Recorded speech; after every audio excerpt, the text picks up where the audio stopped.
News, सच जरूरी है। दर्शकों नमस्कार, मैं हूं श्रद्धा तिवारी और आप देख रहे हैं MNS न्यूज टीवी। तो स्वागत है आपका ब्रेक के बाद देश और प्रदेश की खबरों में। एक नजर आज की हेडलाइंस की ओर। अहमदाबाद प्लेन क्रैश, विजय रूपानी का DNA हुआ match. Black box recovery operation पर पंचनामे थे पानी का बयान। शहजाद पुनावाला ने लालू यादव पर गंभीर आरोप लगाए।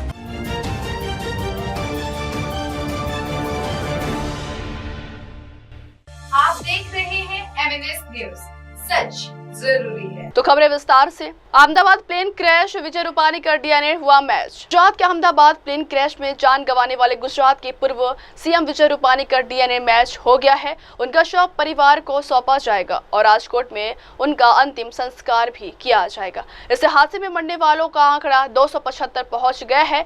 रविवार सुबह तक 248 शवों के DNA सैंपल लिए गए।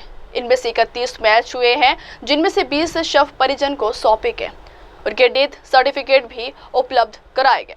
बता दें कि एम्बुलेंस की मदद से सुरक्षा के साथ शवों को उनके गृह नगर पहुंचाया जा रहा है। इसके लिए 230 टीमें भी बनाई गई, जो मृतकों के परिजनों के सीधे संपर्क में हैं। 192 एम्बुलेंस और वाहन स्टैंड बाय पर हैं। हादसे में जान गंवाने वाले विदेशी नागरिकों में से 11 के परिजन आज अहमदाबाद पहुंच सकते।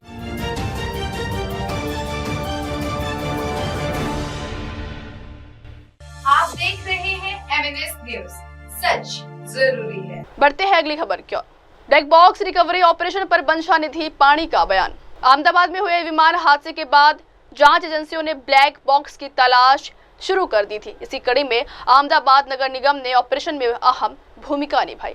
नगर आयुक्त पंचानिधि पाणी ने बताया है कि ऑपरेशन के दौरान हमारी प्राथमिकता ब्लैक बॉक्स को सुरक्षित ढंग से रिकवर करना था। ब्लैक बॉक्स आमतौर पर विमान के आगे या पीछे के हिस्से में स्थिति होता है। सौभाग्यवश इस हादसे में विमान का पिछला हिस्सा पूरी तरह नष्ट हुआ था और वह पहली इमारत के मलबे में फंसा हुआ था। AAIB यानी एयरक्राफ्ट एक्सीडेंट इन्वेस्टिगेशन ब्यूरो की टीम ने ब्लैक बॉक्स की रिकवरी के लिए नगर निगम से क्रेन, मजदूर और इंजीनियरों की मांग की। वहीं नगर निगम की टीम ने तत्परता दिखाते हुए जरूरी संसाधन उपलब्ध कराए हैं, जिसके बाद ब्लैक बॉक्स को सफलतापूर्वक रिकवर कर लिया गया है। अब इस ब्लैक बॉक्स की जांच से हादसे के कारणों की गहराई से पड़ताल की जाएगी। उम्मीद है कि इससे पूरे मामलों पर रोशनी पड़ सकेगी।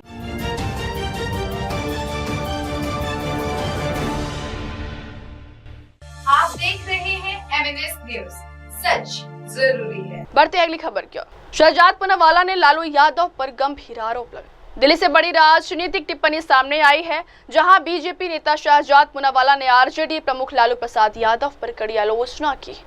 शहजाद पुनावाला ने कहा है कि अनुसूचित जाति और दलितों का अपमान RJD और उसके सहयोगी कांग्रेस बीजेपी गठबंधन की असली पहचान है। उन्होंने आरोप लगाया है कि लालू प्रसाद यादव ने बाबा साहेब BR अम्बेडकर की तस्वीर के साथ अभद्रता की।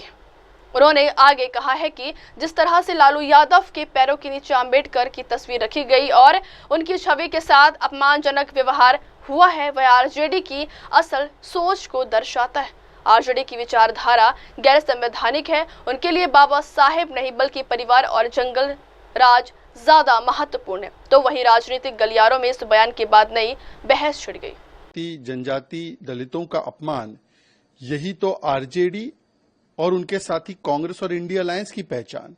जिस प्रकार से लालू प्रसाद जी के पैरों तले आम्बेडकर जी की तस्वीर को रखा गया और आम्बेडकर जी की तस्वीर के साथ जो अभद्रता दिखाई गई, ये मूल चरित्र है RJD का। RJD सामंतवादी सोच रखती है, संविधानवादी नहीं। RJD के लिए बेटा साहब ज्यादा जरूरी है, बाबा साहब नहीं। RJD के लिए जंगल राज और परिवार राज जरूरी है, संविधान का राज नहीं। इसीलिए बार बार RJD अपमान करती है बाबा साहेब आम्बेडकर जी का भी और अनुसूचित जाति जनजाति के समाज के लोगों का भी। ये वही लालू प्रसाद एंड फैमिली है।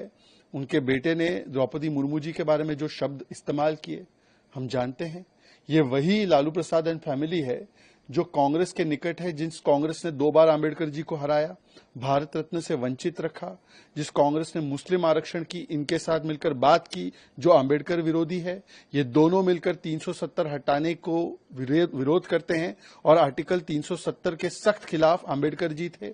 आम्बेडकर जी के संविधान की सबसे ज्यादा अवहेलना तब हुई जब आर्टिकल 370 के माध्यम से देश में 2 संविधान लागू थे और वो इसका समर्थन करते हैं। वंचित समाज को, शोषित समाज को उनके अधिकार नहीं मिले जम्मू कश्मीर में 370 जब तक था, और वो उसका समर्थन करते हैं। तो बार बार आंबेडकर जी का अपमान करना ये आरजेडी के और ये लालू प्रसाद जी के एक प्रकार से चरित्र का हिस्सा बन चुका है।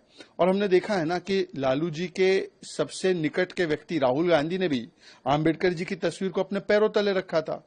तो दरअसल उनके मन में जो घृणा है, जो नफरत है बहुजन समाज के लिए, जो नफरत है आंबेडकर जी के लिए, वो बार बार झलकती है।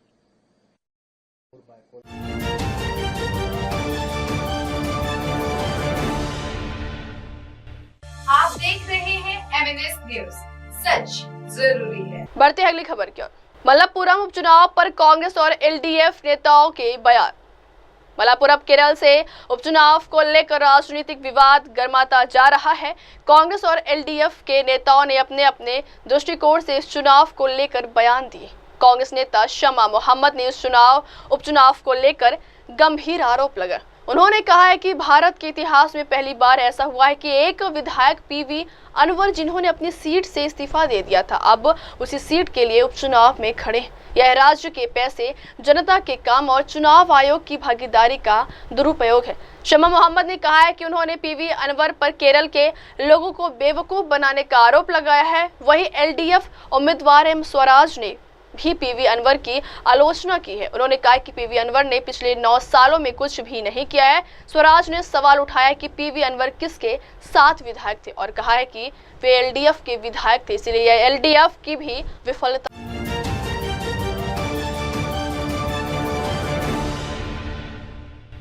आप देख रहे हैं एमएनएस न्यूज, सच जरूरी है। बढ़ते हैं अगली खबर की ओर। कांग्रेस नेता रणदीप सुरजेवाला ने हरियाणा सरकार पर आरोप लगाए। कांग्रेस सांसद रणदीप सुरजेवाला ने सरकारी नौकरियों में धांधली को लेकर हरियाणा सरकार पर निशाना साधा है। सुरजेवाला का मानना है कि बीजेपी सरकार ने हरियाणा लोक सेवा आयोग के पदों की भर्ती में धोखाधड़ी की है और वह इस मामले को दबाने का प्रयास कर रही है।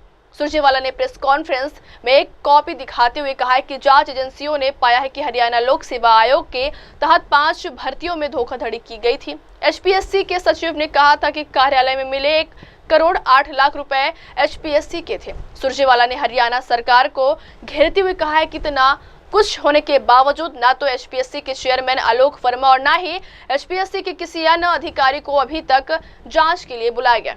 उन्होंने कहा कि इस पूरे मामले को सरकार ने बड़ी ही चालाकी से दबा दी। नहीं कह रहा, ये जांच एजेंसी को मिला कि ये 5 सिलेक्शन में सीधे फर्जीवाड़ा था और इसकी प्रतिलिपि मैं भेज रहा हूं।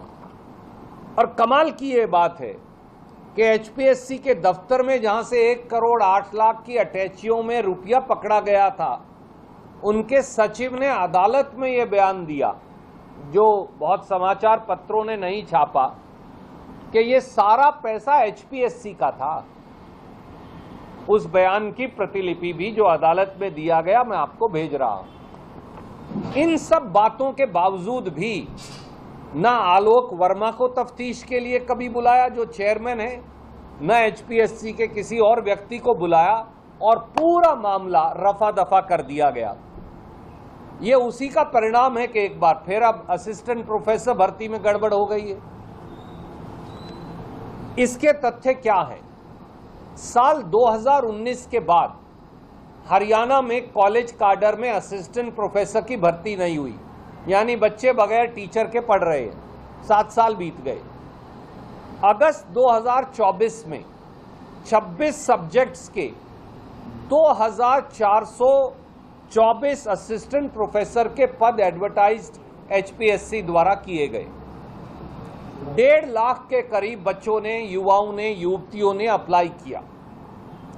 जैसे ही असिस्टेंट प्रोफेसर के एग्जाम की प्रक्रिया मई और जून 2025 में शुरू हुई, गड़बड़ झाला फिर सामने आ गया।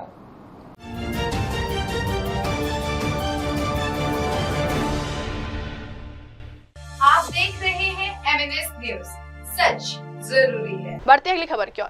ब्रिटिश फाइटर जेट F-35 की तिरुवनंतपुरम में इमरजेंसी लैंडिंग। ब्रिटिश नेवी में तैनात F-35 फाइटर जेट की शनिवार देर रात केरल के तिरुवनंतपुरम इंटरनेशनल एयरपोर्ट पर इमरजेंसी लैंडिंग कराई गई, जिसके पीछे की वजह जेट में फ्यूल की कमी होना बताया जा रहा है।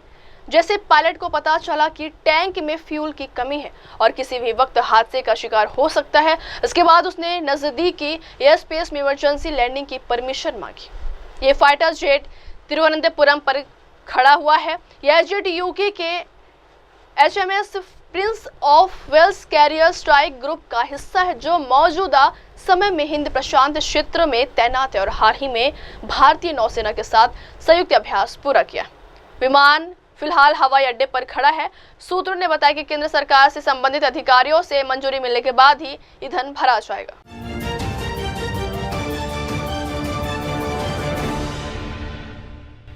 आप देख रहे हैं MNS न्यूज, सच जरूरी है। बढ़ते हैं अगली खबर की ओर। एविएशन एक्सपर्ट सुभाष गोयल का बयान। अहमदाबाद विमान हादसे के बाद देश भर में हवाई सुरक्षा को लेकर चिंता बढ़ी है। इसी मुद्दे पर एविएशन एक्सपर्ट सुभाष गोयल ने लोगों से घबराने की बजाय तथ्यों को समझने की अपील की है। सुभाष गोयल ने कहा है कि हवाई यात्रा से किसी को डरने की जरूरत नहीं है।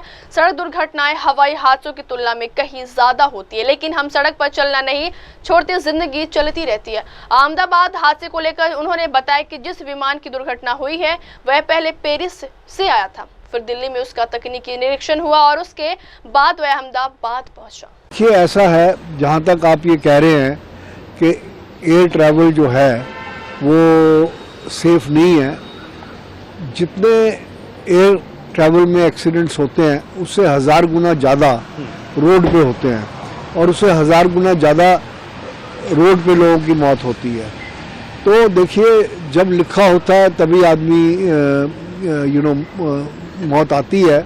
और एक आदमी जो इमरजेंसी एग्जिट पे 11A पे बैठा था अभी अहमदाबाद के क्रैश में, वो बिल्कुल बाल ना बाका हो सके, जो प्रभु की इच्छा है ना। तो ये एक किस्मत की बात है, जब जिसकी लिखी है होनी है। तो आदमी को घबराना नहीं चाहिए ट्रैवल से। हमारे मुझे 40-50 साल हो गए हैं इस एविएशन और टूरिज्म के बिजनेस में। तो एक हमारा पैसेंजर था राजारत्नम, वो एक मद्रास के कैरावेल उसमें जहाज में क्रैश में बच गया था और फिर उसी दिन शाम को वो लॉस एंजल्स की फ़्लाइट ले रहा था। तो मैंने उससे कहा, भैया तुझे डर नहीं लग रहा? उसकी बीवी से बात करी, कहता ये मेरा 3rd एयरप्लेन क्रैश है which ever I have survived. और कहता जिस दिन मैंने मरना है ना, मैं सड़क क्रॉस कर रहा हूँ, साइकिल वाला मारेगा तो मर जाऊँगा। उसके बाद मुझे भी डर नहीं लगता। मैं भी आज रात को कल फ्लाइट लेके जा रहा हूँ हैदराबाद। जो लिखा है वो होगा, आदमी को डरना नहीं चाहिए, दुनिया चलती रहती है। अब देखिए, टेररिस्टों ने लंदन में अंडरग्राउंड में बॉम्ब ब्लास्ट करा, उसके बाद 2 घंटे के बाद लोगों ने अंडरग्राउंड में ट्रैवल करना शुरू कर दिया। तो the life has to go on, दुनिया तो चलती रहेगी। लेकिन सर, जिस तरह से अमित शाह ने भी बोला था कि ये एक भाग्य की बात है, तो उनका ये कहना है कि अगर सब कुछ हम भाग्य पर छोड़ दें तो ये मंत्रालयों का और ये तमाम सुरक्षा की चीज़ों का आखिर क्या मतलब रह गया? नहीं, देखिए, इंसान का फ़र्ज़ है अपनी पूरी कोशिश करना। Director general of civil aviation का भी सेफ्टी ऑडिट हुआ था, आईटा का, इंटरनेशनल एयर ट्रांसपोर्ट, और उस सेफ्टी ऑडिट में इंडियन जो हमारा रेगुलेशंस हैं वो बिल्कुल खरी उतरी थी। तो ये थोड़ी ना है कि हम चेकिंग नहीं करते। अब जो भी ये अहमदाबाद का फ़्लाइट थी, ये पहले पेरिस से आई थी, फिर दिल्ली में इसकी चेकिंग हुई और पेरिस से इतनी लंबी फ़्लाइट लेके ये आई है। दिल्ली में इसकी 787 की चेकिंग हुई और इंजीनियर्स ने जब तक सर्टिफाई करा, फिर ये अहमदाबाद आया और अहमदाबाद 1.5-2 घंटे रुकने के बाद फिर उसकी सर्टिफाई हुई। कोई भी पायलट या कोई भी क्रू अपनी जान ज़बरदस्ती नहीं, अगर उनको ये हो कि 1% भी डिफेक्ट है तो कोई भी पायलट प्लेन में नहीं बैठेगा। तो एफर्ट हमारा सिंसियर होता है। देखो, हर आदमी को पूरी कोशिश करनी चाहिए। जितनी मंत्रालय बहुत अच्छा काम कर रही हैं और जो अब ये मोदी जी की गवर्नमेंट इस टाइम काम कर रही है। आई थिंक इससे बढ़िया हमें सरकार मिली नहीं है। तो ये कहना कि जी मंत्रालय बेकार है, ये तो ऑपोजिशन का काम है अपोज करना, but opposition for the sake of opposition नहीं होनी चाहिए। सर एक सवाल ये है कि जिस तरह से सर आखिर असली जो वजह है प्लेन क्रैश होने की उससे पता चल जाएगी, और कितना लगभग सर इसमें वक्त लगता है एनालाइज करने में और तमाम? देखिए एनालाइज ये अर्जेंट बेसिस पे होगा। नॉर्मली 3 महीने लगते हैं, क्योंकि ये कुछ इंटरनेशनल उसमें भी जाते हैं। और अब इस टाइम अमेरिका की बोइंग की एजेंसीज, अपना British air safety agencies, DGCA, तो सारी एजेंसीज काम कर रही हैं, तो ये जल्दी हो जाएगा। इसके बाद सर कई लोग, तो इस पर आपका क्या कहना है, कितने सुरक्षित रहते हैं इसके विमान, और क्या हमें इसमें तब्दीलियां लाने की ज़रूरत है, सुरक्षा ऑडिट होने चाहिए? देखिए सुरक्षा ऑडिट तो होते हैं। ICAO international civil aviation organization है, उसके सेफ्टी सिक्योरिटी नॉर्म्स फॉलो होते हैं, और हर एयरलाइन चाहे वो बोइंग की है चाहे एयरबस की है, उसमें सारे सेफ्टी सिक्योरिटी मेजर्स होते हैं। और दुनिया की कोई एयरलाइन ऐसी नहीं है जिसका क्रैश ना हुआ हो, राइट। जब आदमी हवा में उड़ता है, हज़ारों प्लेन्स उड़ रहे होते हैं, तो एक बार सऊदीया का और इसका एक और एयरलाइन का मिड एयर पोल्यूशन भी हो गया था। तो ये तो देखो एक्सीडेंट, रोड एक्सीडेंट्स कितने होते हैं, इसका मतलब ये थोड़ी ना कि आदमी गाड़ी चलाना बंद कर दे या गाड़ी में बैठना बंद कर दे।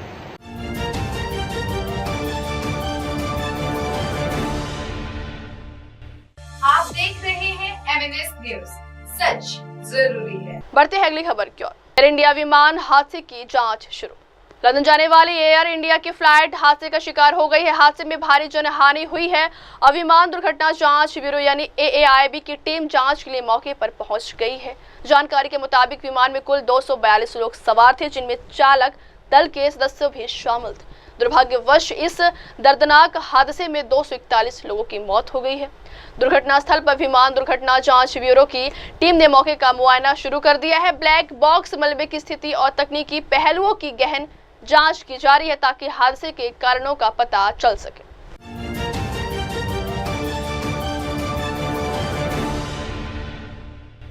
आप देख रहे हैं MNS न्यूज, सच जरूरी है। बढ़ते हैं अगली खबर की ओर। देश भर से लोगों ने पत्र भेजकर सेना के प्रति जताया सम्मान और बढ़ाया उत्साह। सीमा पर पड़ोसी मुल्कों से मिल रही लगातार चुनौती के बीच भारतीय सेना सजग प्रहरी के रूप में देश की हिफाजत में लगी रहती है। सेना को यह प्रोत्साहन अपने वीर जवानों और देश के अनगिनत देशभक्तों से मिलता है। पिछले महीने पाकिस्तान और पाकिस्तान अधिकृत कश्मीर में ऑपरेशन सिंदूर के जरिए आतंकवादियों के कई ठिकानों को निपटा दिया है या फिर गहरी चोट दी।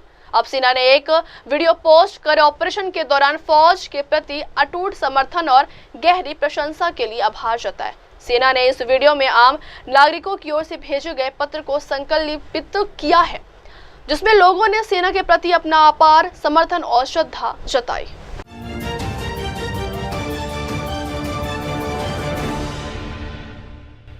आप देख रहे हैं MNS न्यूज, सच जरूरी है। बढ़ते हैं अगली खबर की ओर। महाराष्ट्र में भारी बारिश की चेतावनी, रत्नागिरी में रेड, पुणे में ऑरेंज अलर्ट जारी। मौसम विभाग ने आज राज्य में भारी से बहुत भारी बारिश की आशंका जताई है। रत्नागिरी जिले में रेड अलर्ट जारी किया गया है, जबकि कोंकण और घाट में भारी बारिश के लिए ऑरेंज अलर्ट जारी किया गया है। पुणे जिले के लिए भी ऑरेंज अलर्ट जारी किया गया है। राज्य के बाकी हिस्सों में तेज हवाओं के साथ बारिश की संभावना के चलते येलो अलर्ट जारी किया गया। मौसम विभाग के अनुसार राजस्थान और उसके आसपास के इलाकों में चक्रवाती हवाएं चल रही और गुजरात से उत्तरी मध्य महाराष्ट्र तक कम दबाव का क्षेत्र सक्रिय है। अरब सागर से आंध्र प्रदेश के तट तक कम दबाव का क्षेत्र अभी भी मौजूद है।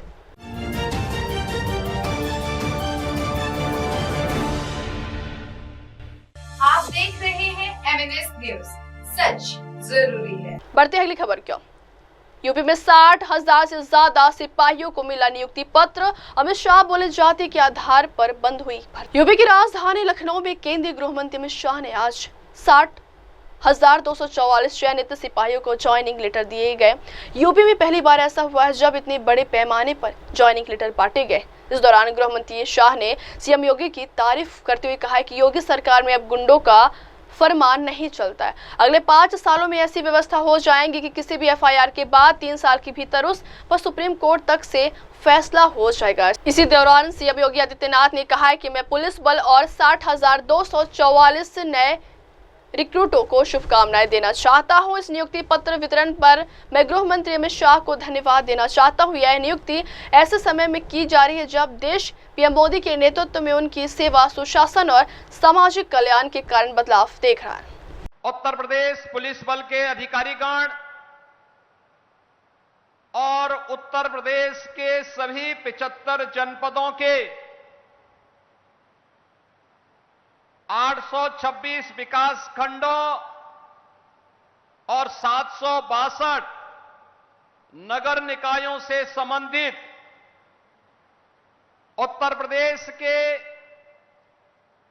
पुलिस बल का हिस्सा बन रहे 60,244 युवा ऊर्जा के प्रतीक उत्तर प्रदेश के मेरे नौजवान साथियों, आज के इस नियुक्ति पत्र वितरण कार्यक्रम में मैं सबसे पहले देश के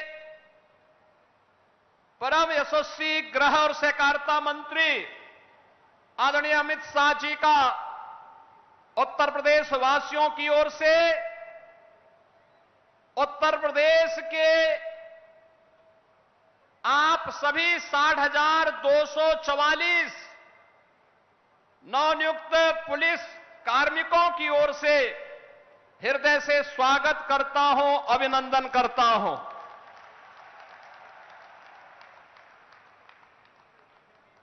उत्तर प्रदेश पुलिस बल में ये 60,244 पुलिस कार्मिकों की भर्ती और नियुक्ति पत्र वितरण का कार्यक्रम ऐसे समय में संपन्न होने जा रहा है जब यह देश सेवा, सुशासन और गरीब कल्याण के आदरणीय प्रधानमंत्री श्री नरेंद्र मोदी जी के 11 वर्ष के कार्यकाल को एक नए भारत के रूप में हर भारतवासी के लिए उसके जीवन में परिवर्तनकारी सिद्ध होकर के बिना भेदभाव के शासन की योजना का लाभ उस तक पहुंचाने का कार्य हुआ है। बहनों और भाइयों, आज का एक कार्यक्रम आदरणीय प्रधानमंत्री जी के यशस्वी नेतृत्व, आदरणीय गृह मंत्री जी के यशस्वी मार्गदर्शन का परिणाम है। पिछले 8 वर्ष में डबल इंजन की प्रदेश की सरकार ने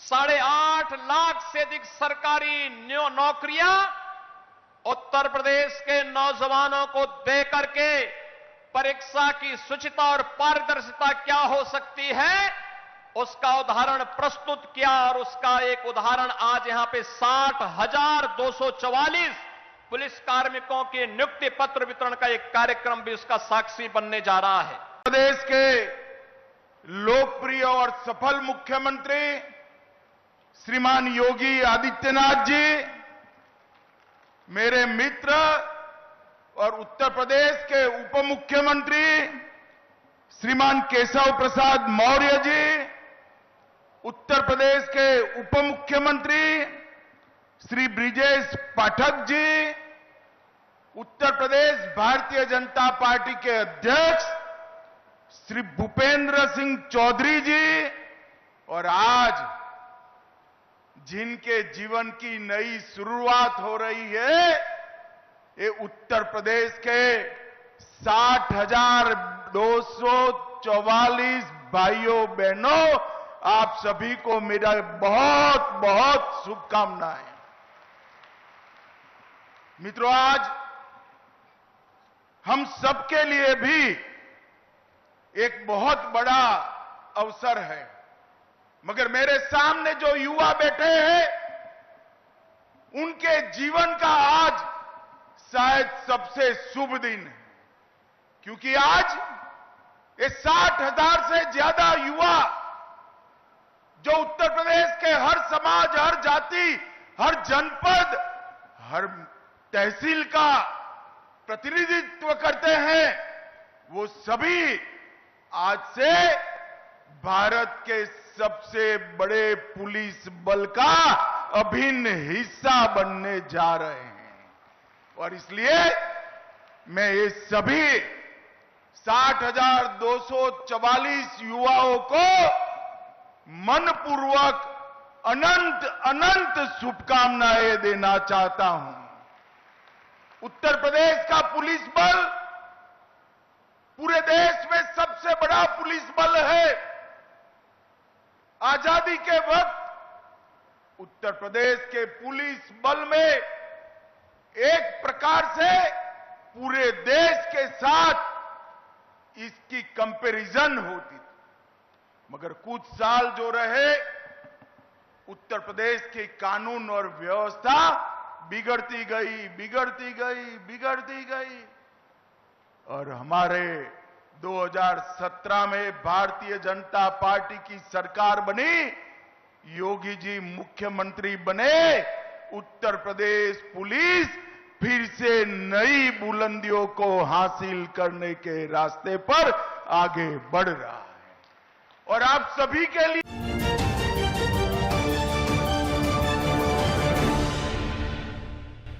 आप देख रहे हैं MNS न्यूज, सच जरूरी है। बढ़ते हैं अगली खबर की ओर। फील्डिंग देखकर छोटी सबकी हंसी गुस्से से तमतमाए कप्तान अश्विनी।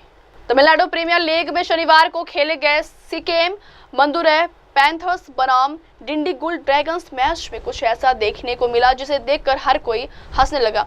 यह मजेदार वाकया तब हुआ जब डिंडीगुल टीम फील्डिंग कर रही थी। कप्तान आर अश्विन भी अपनी टीम की ऐसी अजीबोगरीब फील्डिंग देखकर हैरान रह गए। आर अश्विन इससे पहले तमिलनाडु प्रीमियर लीग में अपने गुस्से के कारण चर्चा में आए थे, तब उन पर जुर्माना भी लगा था। इस बार खराब फील्डिंग के कारण उनकी टीम के फील्डरों का मजाक बन गया। दरअसल एक गेंद पर बल्लेबाज को रन आउट करने के कई मौके आए, लेकिन फिर भी फील्डर्स बल्लेबाज को आउट नहीं कर पाए। वही इस तरह खराब फील्डिंग के कारण आउट के 2 मौके टल गए और 3 रन भी बन गए। हालांकि आर अश्विन की टीम ने यह मैच जीत लिया।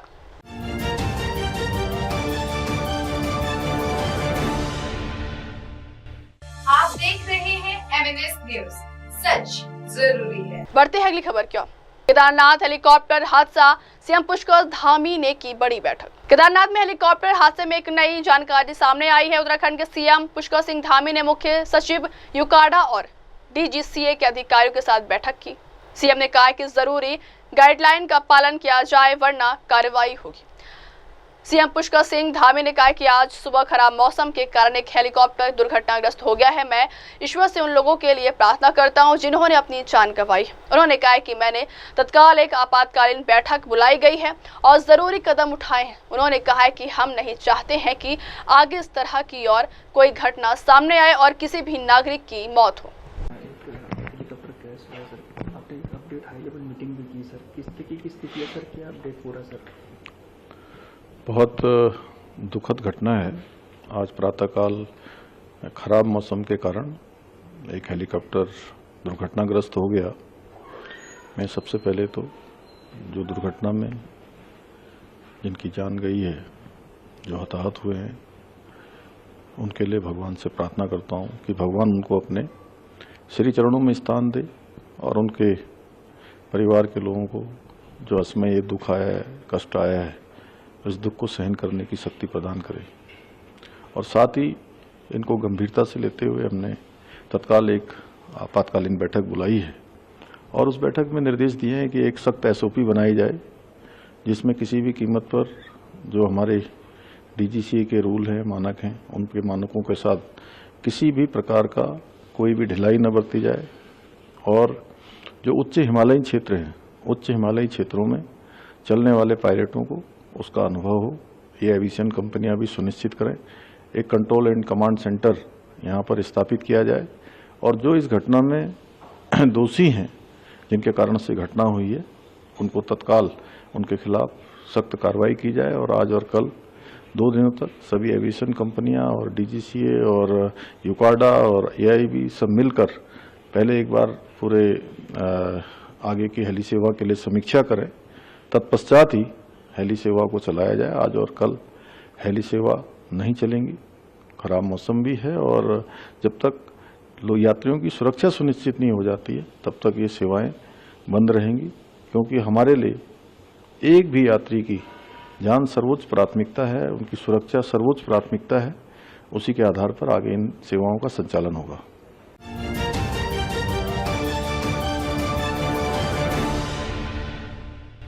आप देख रहे हैं MNS न्यूज, सच जरूरी है। बढ़ते हैं अगली खबर की ओर। पंजाब की राजनीति में सिद्धू की वापसी, क्या कांग्रेस फिर से झेल पाएगी पाजी का तेवर? पंजाब की राजनीति में एक बार फिर अंदर खानों में हलचल मचाने को तैयार है नवजोत सिंह सिद्धू। कांग्रेस के लिए पहले भी कई बार संकट खड़े कर चुके हैं सिद्धू, अब एक बार फिर एक्टिव मोड में दिख रहे हैं। उन्होंने साफ कर दिया है कि वो राजनीति को कोई कारोबार नहीं बल्कि बदलाव का माध्यम मानते हैं। राज्य की मौजूदा स्थिति पर असंतोष जताते हुए उन्होंने पंजाब को माफिया राज से चलने वाला बताया और कहा है कि सरकार के पास ना तो विकास का कोई विजन है और ना ही कोई नीतिगत दिशा। उनके बयानों ने कांग्रेस को फिर सोचने पर मजबूर कर दिया है। नवजोत सिंह सिद्धू का यह रुख ऐसे समय में आया जब 2027 के विधानसभा चुनाव धीरे धीरे नजदीक आ रहे हैं और कांग्रेस पंजाब में अपनी खोई सत्ता की वापसी की तैयारी में।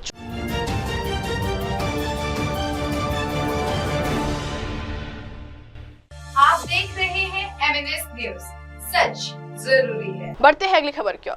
राणे की बुद्धि और कद एक बराबर नीतीश पर बरसे विजय वडेट्टीवार। महाराष्ट्र में मंत्री नीतीश राणे अक्सर विवादित बयानों के बीच घिरे नजर आते। हाल ही में मंत्री नीतीश राणे के बाप वाले बयान ने सियासी भूचाल ला दिया था। नीतीश राणे ने भारतीय जनता पार्टी को सभी अन्य राजनीतिक पार्टियों का बाप बताया था। उस बयान के बाद कांग्रेस ने विजय वडेट्टीवार ने भी उन पर तीखा पलटवार किया। कांग्रेस नेता विजय नामदेवराव वडेट्टीवार ने नीतीश राणे पर हमला करते हुए कहा कि नीतीश राणे की बुद्धि उनके कद से मेल खाती है, इसलिए उनका स्वागत किया जाना चाहिए क्योंकि उनकी बुद्धि उनके कद के अनुरूप है। कांग्रेस में जो लोग थे वे राहुल गांधी की तारीफ करते थे, लेकिन अब पाला बदलने के बाद लोगों की भूमिका बदल जाती है। नहीं, देखिए ये ऐसा है कि शनि शिंगणापुर में वो लोग काम कर रहे थे, काफी दिनों से काम कर रहे थे, अभी तक तो कोई ऐसी तकरार नहीं थी। और रहा सवाल उनके साथ में बाकी लोगों को भी निकाला गया है, मेरे ख्याल से 176 ऐसे कुछ लोग हैं जिनको निकाला गया है और उसमें से सारे के सारे मुस्लिमों को भी निकाला गया है। तो अभी तो सवाल यही बचा है ना किसान बचा है, ना यहाँ की महंगाई बची है, किसान सुसाइड कर रहा है और महाराष्ट्र के सब प्रश्न जो है वो खत्म हो चुके हैं। अभी इनके पास में केवल एक ही प्रश्न उठा है बचा है, वो हिंदू मुस्लिम है। हिंदू मुस्लिम करते जाओ, काम मत करो और वोट बटोरते जाओ, सत्ता में कुर्सी उबाते जाओ, मजा मारते जाओ। यही इन सरकार की भूमिका दिखती है। इस ऐसे भूमिका से शनि शिंगणापुर में जाने वाले आदमी ने कभी कोई हिंदू या मुस्लिम नहीं पूछा था। अब उस किस प्रेशर में या किस विचार से उन्होंने उनको निकाला है इसका पता मुझे नहीं है, बट ये ठीक नहीं है अगर कोई धर्म को लेकर टारगेट करके ऐसा करना। अभी तक तो महाराष्ट्र में महाराष्ट्र के इस पावन स्थल पर इस तरह की भावना कभी देखी नहीं और ना हिंदू मुस्लिम कभी शनि शिंगणापुर की उस मंदिर के परिसर में भी हमने देखा है। हमने भी 10 बार जा चुके हैं उस मंदिर में। तो ठीक है, अब जिसको कोई काम करना ही नहीं है तो उसको इस तरह के धंधे करके अपना वोट बैंक बचाने की ये एक साजिश है, ऐसे मैं मानता हूँ। नहीं, ठीक है, नीतीश राणे को उनके हाइट के हिसाब से उनकी बुद्धिमत्ता है तो उनके लिए उनका स्वागत करना चाहिए। उनकी बुद्धि उनके हाइट के हिसाब से किसी की जो लोग कांग्रेस में थे तभी वो राहुल जी की तारीफ करते थे। अब वो ऐसा है कि पाला बदलने के बाद में भूमिका लोगों की बदलती है। तो नीतीश राणे जो बात कही है राहुल जी के, तो उनकी भी ऊंची उतनी नहीं है कि जो राहुल जी के ऊपर बात करे, राहुल जी के ऊपर टीका करे। उसकी उतनी ताकत, ये उसकी हाइट नहीं है उतनी, चाहे वैसी भी नहीं है और वैसी भी नहीं है। तो अपन ने किस बारे में बात कर रहे, किसके बारे में बात कर रहे, ये सोचना चाहिए। यही मेरा सलाह हमारे नीतीश जी राणे को है। अब ठीक है, पद मिला, सत्ता मिलती है, इसका मतलब ये नहीं कि आसमान के तारे गिनने लगोगे, तो गलत है। गांव के लोगों के विकास के आप रास्ते ढूंढो, आसमान के तारे ढूंढो मत।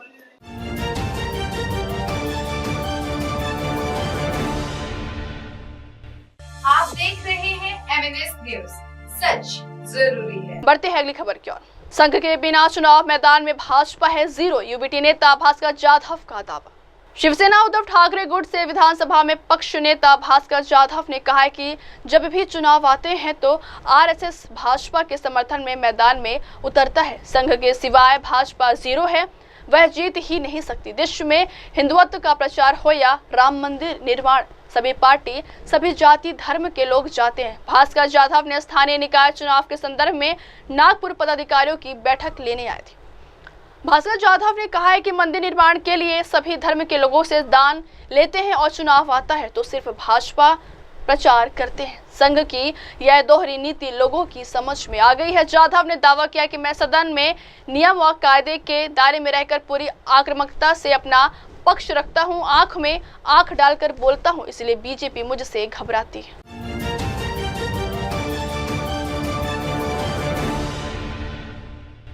आप देख रहे हैं MNS न्यूज, सच जरूरी है। बढ़ते हैं अगली खबर की ओर। दिवंगत पूर्व मुख्यमंत्री विजय रूपाणी के परिवार से मिले रामदास आठवले। दिवंगत पूर्व मुख्यमंत्री विजय रूपाणी के परिवार से मुलाकात के बाद केंद्रीय राज्य मंत्री रामदास आठवले ने कहा है कि रूपाणी जी अपनी बेटी से मिलने और पत्नी को वापस लाने के लिए लंदन जा रहे थे। दुख की बात है कि यह त्रासदी हुई।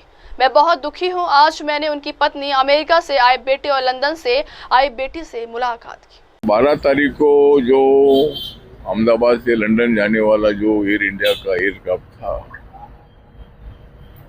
वो गिरकर उसमें विजय रूपाणी के साथ फ्लाइट में जो 242 लोग थे, उसमें से 241 लोग उसमें डेथ हुआ है। बहुत बड़ा हादसा है, मतलब आज तक इसी तरह का हादसा नहीं हुआ था। अचानक दोनों इंजन फेल होने से मतलब वो एयरक्राफ्ट गिर गया और उसमें अनेक लोगों की मृत्यु हो गई है। जो सिविलियन आजू बाजू के थे, बीजे मेडिकल कॉलेज के स्टूडेंट भी थे, डॉक्टर भी थे, दूसरे और भी लोग थे, ऐसे अनेक लोगों की मृत्यु उसमें हुई है और ये बहुत बड़ा हादसा है। इसकी पूरी जांच चल रही है। आदरणीय प्रधानमंत्री नरेंद्र मोदी जी ये आकर उन्होंने मतलब अस्पताल में मरीजों की भेंट की है और पूरी इंक्वायरी का आदेश भी दे दिए हैं। माननीय अमित शाह साहब फौरन 12 तारीख को यहाँ पहुँचे थे। हमारे विजय रूपाला जी है, यहाँ के मिनिस्टर हमारे केंद्र के, वो भी मतलब लगातार यहाँ है। और आज मैं विजय रूपाणी जो मतलब यहाँ के आनंदीबेन पटेल जी के मंत्रिमंडल में मंत्री भी रहे थे, श्रम और रोजगार मंत्री, और बीजेपी के स्टेट के अध्यक्ष भी रहे थे, और मतलब उनको मुख्यमंत्री बनने का भी जो मौका है, ये मौका माननीय नरेंद्र मोदी साहब ने दिया था और वो बहुत ही अच्छे मुख्यमंत्री पद पर रहे। उन्होंने बहुत अच्छे निर्णय ले लिए थे। मेरे साथ उनके बहुत अच्छे संबंध थे, बहुत अच्छी पहचान उनके साथ हमारी थी और एक हसतमुख व्यक्तित्व था। सब में मिक्सअप होने वाला एक उनका स्वभाव था और अचानक वो लंदन अपने लड़की और बीबी, उनकी बीबी भी लंदन में थी, उनको मिलने के लिए और अपनी बीबी को साथ में लाने के लिए वहाँ से जाने वाले थे और 2-3 डेट उनकी कैंसिल हो गई मतलब। और उसी दिन जिस दिन उन्होंने जाना तय किया उसी दिन हादसा हुआ है और ये बहुत ही हमें बड़ा दुख हुआ है। आज मैं विजय रूपाणी जी की जो पत्नी है, उनका लड़का जो अमेरिका से आया है, उनकी लड़की लंदन से आई है, उनको मैं मिला हूँ और उनके दुख में शामिल होने के लिए मैं आज यहाँ मैं माननीय नरेंद्र मोदी सरकार में सामाजिक न्याय और अधिकारिता राज्य मंत्री के नाते, रिपब्लिकन पार्टी ऑफ इंडिया के अध्यक्ष के नाते आज मैं अहमदाबाद में आया हूँ।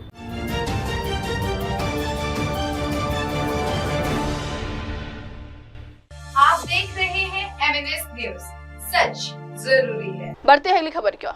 मणिपुर के अरविंद खुंडर कपम ने नीट यूजी 2025 में 99.82% के साथ टॉप किया।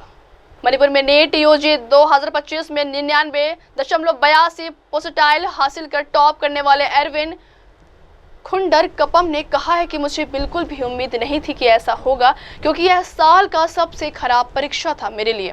मैं बिल्कुल भी इसकी उम्मीद नहीं कर रहा था।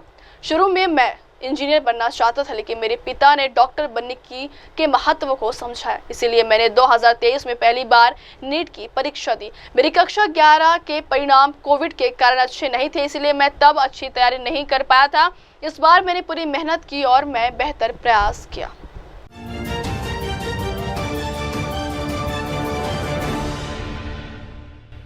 आप देख रहे हैं MNS न्यूज, सच जरूरी है। बढ़ती है अगली खबर की ओर। दिल्ली केंद्रीय मंत्री जितेंद्र सिंह ने सरकार की रणनीति को बताया बदलाव का कारण। केंद्रीय मंत्री जितेंद्र सिंह ने कहा है कि आप सभी ने सरकार के इरादे को समझा होगा। पिछले 10 वर्षों में कई अप्रत्याशित फैसले किए गए जो कभी मांगे तक नहीं गए थे, जैसे कि अंतरिक्ष क्षेत्र को निजी क्षेत्र के लिए खोलना और इस साल के परमाणु क्षेत्र से जुड़ा ऐलान। जब यह महसूस हुआ कि जहां हम खड़े थे वहां से आगे बढ़ने के लिए पूरी तरह से सरकार के संसाधनों पर निर्भर नहीं रहा जा सकता, तो प्रधानमंत्री मोदी ने हमें निजी क्षेत्र को खोलने की अनुमति दी है और इसके नतीजे चमत्कारिक रहे।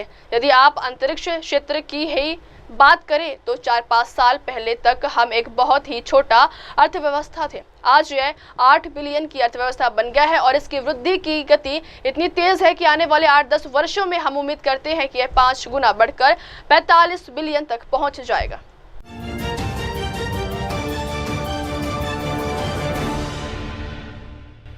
आप देख रहे हैं MNS न्यूज, सच जरूरी है। बढ़ती अगली खबर की ओर।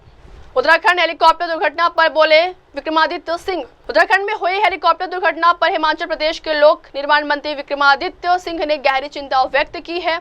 उन्होंने कहा कि हमारे विमानन क्षेत्र में इस प्रकार की घटनाएं होना बेहद दुर्भाग्यपूर्ण है। हाल ही में अहमदाबाद में एक विमान दुर्घटनाग्रस्त हुआ था और अब उत्तराखंड में हेलीकॉप्टर क्रैश हुआ है। उन्होंने आगे कहा है कि किसी भी राष्ट्र की यह जिम्मेदारी होती है कि वह अपने विमानन क्षेत्र को सुदृढ़ बनाए और आवश्यक एहतियाती उपायों को अपनाए। इस दिशा में DGCA की भूमिका बेहद ही महत्वपूर्ण है, क्योंकि संपूर्ण विमानन क्षेत्र इसके दिशा निर्देशों का पालन करता है। देखिए, स्टैच्यू बनकर तैयार हो गया है और अगले 2 दिन में वो जो है जहाँ पे लगना है वहाँ पे लग जाएगा और उसके बाद जो इसकी अनवीलिंग का कार्यक्रम है, हमने इसको 23 जून का कार्यक्रम रखा था पहले, मगर जब मैं अभी दिल्ली गया हाल ही के दौरे पर तो मैं वहाँ पे जो हमारी कांग्रेस की टॉप लीडरशिप है हम उनसे मिले और हमने उनसे निवेदन किया कि आप इसमें आएं और उन्होंने हामी भी जताई, क्योंकि सोनिया गांधी जी का एक बहुत पुराना रिश्ता वीरभद्र सिंह जी के साथ रहा है और उन्होंने हामी जताई कि हम इसमें आना चाहते हैं, मगर उनकी थोड़ी अव्यवस्था के चलते, क्योंकि वो अभी थोड़े से उनका अस्वस्थ है, इसलिए वो इमीडिएटली नहीं आ सकती थी और हमने उन सबसे बात करके, प्रियंका जी से बात करके और हमारे जो राष्ट्रीय अध्यक्ष है मल्लिकार्जुन खड़गे जी उनसे बात करके 15 जुलाई यानी अगले महीने की 15 जुलाई की तिथि तय करी है मुख्यमंत्री जी से चर्चा करके और उस दिन इसको हम एक भव्य तरीके से रिज मैदान के ऊपर इसकी अनवीलिंग जो है वो करवाई जाएगी।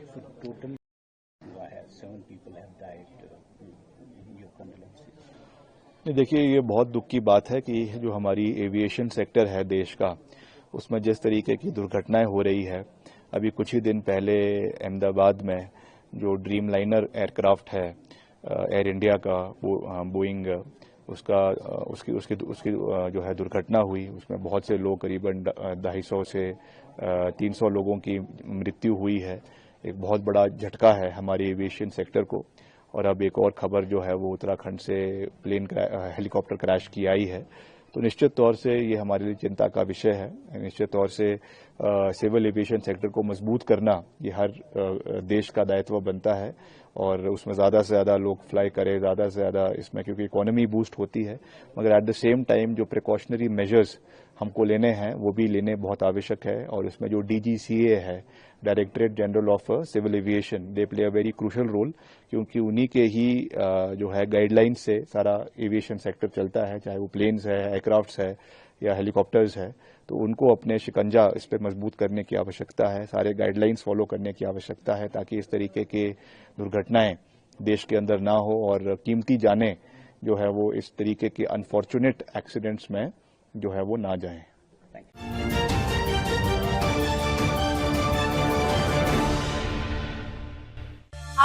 देख रहे हैं MNS न्यूज, सच जरूरी है। बढ़ते हैं अगली खबर की ओर। आतंकवाद पर बोले पूर्व उपराष्ट्रीय सुरक्षा सलाहकार पंकज सरन। पूर्व उपराष्ट्रीय सुरक्षा सलाहकार पंकज सरन ने हालिया वक्तव्य में कहा है कि आतंकवाद भारत के सामने एक गंभीर समस्या है और इसका मुख्य केंद्र हमारी पड़ोसी देश पाकिस्तान में स्थित है। उन्होंने कहा कि संदेश बिल्कुल स्पष्ट था कि हमारे सामने आतंकवाद की समस्या है और इसका मुख्य केंद्र हमारे पड़ोस में है, यानी पाकिस्तान में। ऑपरेशन सिंदूर का पाकिस्तान से बहुत कम लेना देना था। यह मुख्य रूप से एक आतंकवाद विरोधी कार्रवाई थी। उन्होंने आगे कहा कि अगर आतंकवाद का ढांचा पाकिस्तान में स्थिति है तो यह उनकी बदकिस्मती है। हम पाकिस्तान अधिकारियों से लगातार कह रहे हैं कि या तो आप इससे निपटिए, नहीं तो कोई और निपटेगा।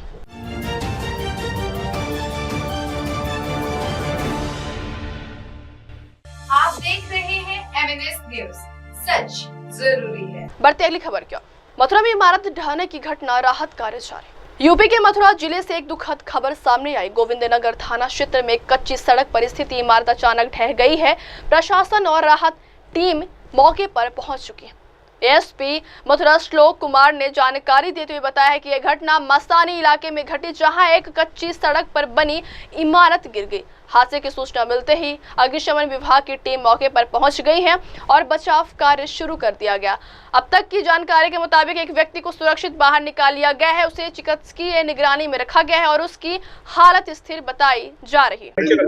ये थाना गोविंद नगर में मसानी क्षेत्र में कच्ची सड़क पे यहाँ एक मकान बना हुआ था, जो कि एक टीले पे बना हुआ था और उसमें अभी मकान के गिरने की सूचना प्राप्त हुई थी, जिसपे रामोर डीएम साहब यहाँ मौके पर उपस्थित हैं। यहाँ राहत बचाव कार्य करवाया जा रहा है। हमारी फायर सर्विसेज की यूनिट यहीं पे रेस्क्यू ऑपरेशन कर रही है। एक व्यक्ति को अभी निकाल लिया गया है, उनको हॉस्पिटल भर्ती कराया गया है, उनको अंडर ऑब्जर्वेशन रखा गया है। अभी उनकी स्थिति स्टेबल है, पर वॉच किया जा रहा है। जो बेहतर से बेहतर उपचार है वो हम लोग करवा रहे हैं और एनडीआरएफ और एसडीआरएफ की टीम भी मौके के लिए रवाना है, वो भी शीघ्र यहाँ पहुंचेंगी। बाकी शेष यहाँ सिविल डिफेंस, फायर सर्विस और स्थानीय पुलिस और प्रशासन की मदद से यहाँ राहत बचाव कार्य करवाया जा रहा है। देखिए, अभी यहाँ का एग्जैक्ट नक्शा क्या था वो भी देखा जा रहा है। जो आप देख रहे हैं विजुअल जो पीछे से दिख रहा है, उसमें एक बिल्डिंग थी जो कि बहुमंजिला थी, उसके गिरने की बात आई है। बाकी हम लोग अभी रिकंसिलिएशन कर रहे हैं।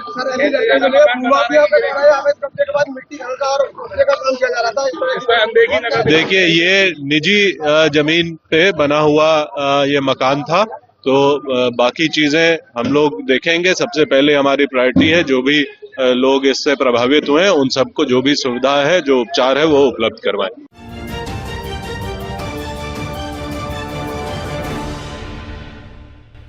आप देख रहे हैं MNS न्यूज, सच जरूरी है। बढ़ते अगली खबर क्यों। नीलांबर उपचुनाव पर यूसुफ पठान का बयान, पीवी अनवर है man of the match. Kerala के मल्लापुरम जिले में नीलांबर उपचुनाव को लेकर सियासी बयानबाजी तेज हो गई। इसी बीच टीएमसी सांसद और पूर्व क्रिकेटर यूसुफ पठान ने टीएमसी नेता पीवी अनवर के समर्थन में बड़ा बयान दिया। यूसुफ पठान ने कहा है कि पीवी अनवर ने पहले ही नीलांबर में सबसे बड़ा प्रभाव छोड़ा है। उन्होंने स्पष्ट किया है कि टीएमसी न सिर्फ उन्हें पूरा समर्थन दे रही है बल्कि भविष्य में भी उनके साथ खड़ी रहेगी। पठान ने पीवी अनवर की तुलना क्रिकेट के मैन ऑफ द मैच से करते हुए कहा है कि वह कोई साधारण खिलाड़ी नहीं है बल्कि एक सलामी बल्लेबाज और मैन ऑफ द मैच है। चुनाव के बाद सबको समझ में आ जाएगा कि एक खिलाड़ी के तौर पर उनका कितना बड़ा प्रभाव है और वह कितने बड़े मैच विनर है। ठीक है, सबसे बड़ा इम्पैक्ट तो अनवर जी ने यहाँ पर ऑलरेडी किया हुआ ही है और टीएमसी भी उन्हें काफी सपोर्ट करेगी और करती रहेगी।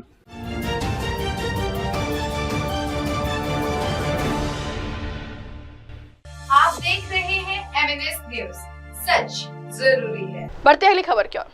सरोजनी नगर निरीक्षण पर केंद्रीय मंत्री मनोहर लाल खट्टर का बयान। दिल्ली के सरोजनी नगर में केंद्रीय मंत्री मनोहर लाल खट्टर ने आज एनबीसीसी भवन का निरीक्षण किया। यह दौरा स्थानीय निवासियों द्वारा बताई गई समस्याओं के मद्देनजर किया गया है। मंत्री खट्टर ने कहा है कि सरोजनी नगर में एनबीसीसी द्वारा बनाए गए भवनों को लेकर निवासियों ने कुछ गंभीर कठिनाइयों की ओर ध्यान दिलाया है। इन्हीं मुद्दों की जांच और समाधान के लिए उन्होंने आज स्थल का निरीक्षण किया। मनोहर लाल खट्टर ने कहा है कि हमने इन समस्याओं को नोट किया है और संबंधित विभागों, चाहे वो एनबीसीसी हो, डीएमसी हो या दिल्ली जल बोर्ड, उनके अधिकारियों से संपर्क करके इनका समाधान कराया जाएगा। जो सरोजनी नगर में एनबीसीसी की एक बिल्डिंग जो बनी है, इस बिल्डिंग के बनने के बाद यहाँ का निरीक्षण करना इसलिए आवश्यक है कि रेजिडेंट्स की ओर से कुछ बातें आई हैं जो यहाँ की अभी कठिनाइयाँ हैं, नए नए भवन में कठिनाइयाँ होती भी हैं, तो आज उनका सबकी जानकारी हमने ली है।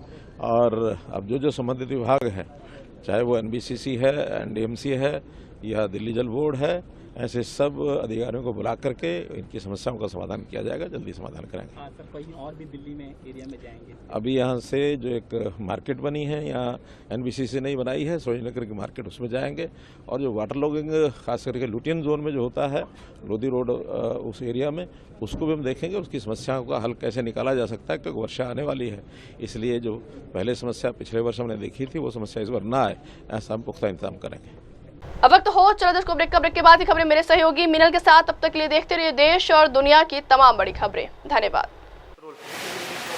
हाय हेलो नमस्कार, मैं हूं पंकज विष्णु और आप देख रहे हैं MNS न्यूज। आप देख रहे हैं MNS न्यूज, सच जरूरी।